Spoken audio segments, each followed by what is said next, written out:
Hi there, I'm Drew Badger, the world's #1 English fluency guide, and it is a pleasure to welcome you to the series on YouTube where we just help you express yourself more fluently like a native English speaker. Well, today this is another requested video. People were asking about measurements and charts and other things like that. So since people do often give presentations, I wanted to give just a basic example in basic, intermediate, and more advanced English about how to describe a simple chart or a simple graph. In this case, we're going to look at I guess it's a pie chart. So there are lots of different ways of expressing information. You can have a bar graph where you've got those kind of long rectangles that talk about this percentage of people or this number of people. Or you can have a pie chart where you're looking at a whole and what percentage of people are, achieving something or doing something or whatever that happens to be.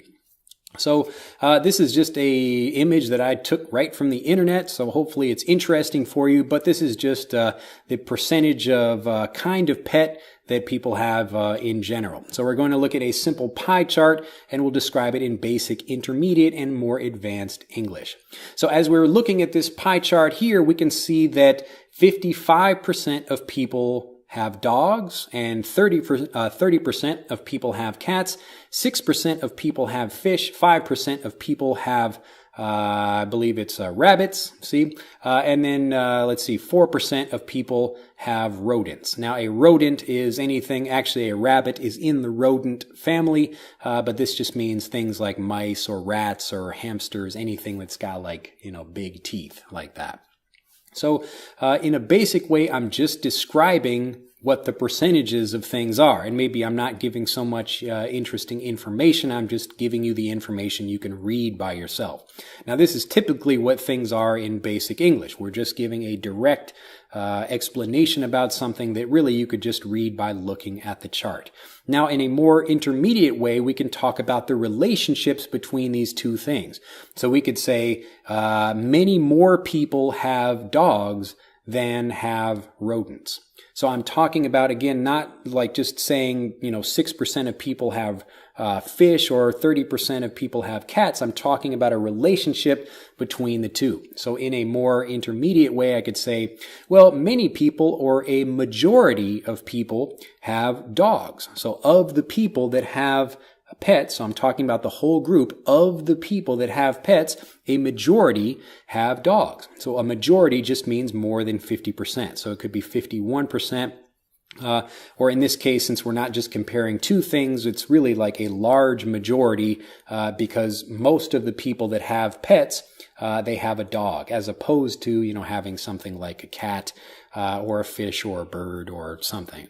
So that's a way of describing it in an intermediate way. But now if we want to talk about the same chart or the same pie chart in a more advanced way, we can just, again, we're trying to give more interesting information, maybe provide some stories for that, try to give some reasons why we're seeing the data that we're seeing. And so we'll do that in a more advanced way. So looking at this pie chart here, we can see that a majority of people, maybe not a vast majority, so it's not 70 or 80% of pet owners are dog owners, but a majority of people, 55% of people that own pets have a dog. Now, it's interesting that more people would like a dog than a cat. And so this graph demonstrates that, or it shows that more people are maybe dog lovers than cat lovers.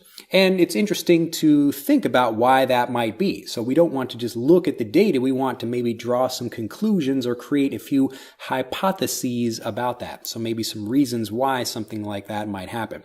So maybe, the history of dogs. Dogs have been living with us for a really long time, and humans have had maybe just a much closer relationship with dogs, and we bring dogs into the house. But cats maybe they live with us, but they're not like man's best friend like we would describe a dog. So we can see like this graph here, it would give us an example of, well, I guess it makes sense that dogs are maybe more numerous. So more numerous, meaning there are more of them for people that own pets than there are for people that own cats or rodents or rabbits or fish. So people that like fish is a small fraction of total pet owners. So if we want, again, we're moving from dog owners to maybe someone that has a rodent like a hamster or a rat or a mouse. or someone that has a fish. So a tiny fraction of people, so a fraction just means a small percentage. You can have a large fraction, so a big fraction of people have dogs, but a tiny fraction, and typically when we use the word fraction, we're talking about a small thing, even though fraction just means a piece of something. But a tiny fraction of people have rodents. So, and of that, maybe that's even a smaller percentage that has a hamster. So maybe hamsters are only 1% of pet owners. Actually, I had a hamster, or actually I had a few hamsters when I was younger. I never had any rats or mice, but I had a few different kinds of hamsters when I was younger. So again, in the native way, we're trying to not only explain the information, but explain why maybe it's happening. We can explain the research that we did or how we did that, or talking to the owners of these pets and trying to figure out how we got more information about that. But then we can also inject our own personal information, whatever that happens to be. In my case, I had a hamster. I never owned a dog.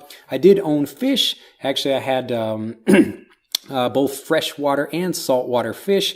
But again, these are just information or pieces of information we're having to make the chart more interesting. Because if you just look at a circle chart, maybe you can say, okay, more people preferred cats, or more people preferred cats than rodents, but we don't really understand why so much. So going into the details about why something might happen, this is where you illuminate. So to illuminate means to shed light, so to make more brightness, to make something more clear and easy to see, to illuminate why something happens, especially if you're giving a presentation about something. So going deeper into the data to explain why something happens, this is going to be much more important for a presentation. Well, if this has been helpful, do like this video. Let me know in the comments below if you'd like to know more about this, or if there's particular maybe business situations or other situations in your daily life where you have to explain something and maybe you have trouble doing that. So I'd like to make more videos where I can try to help people explain things as a native speaker would.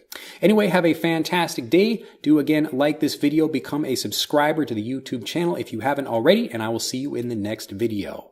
Bye-bye. To continue learning, click on the link in this video to download Speak English Naturally, our free guide to speaking and sounding like a native English speaker.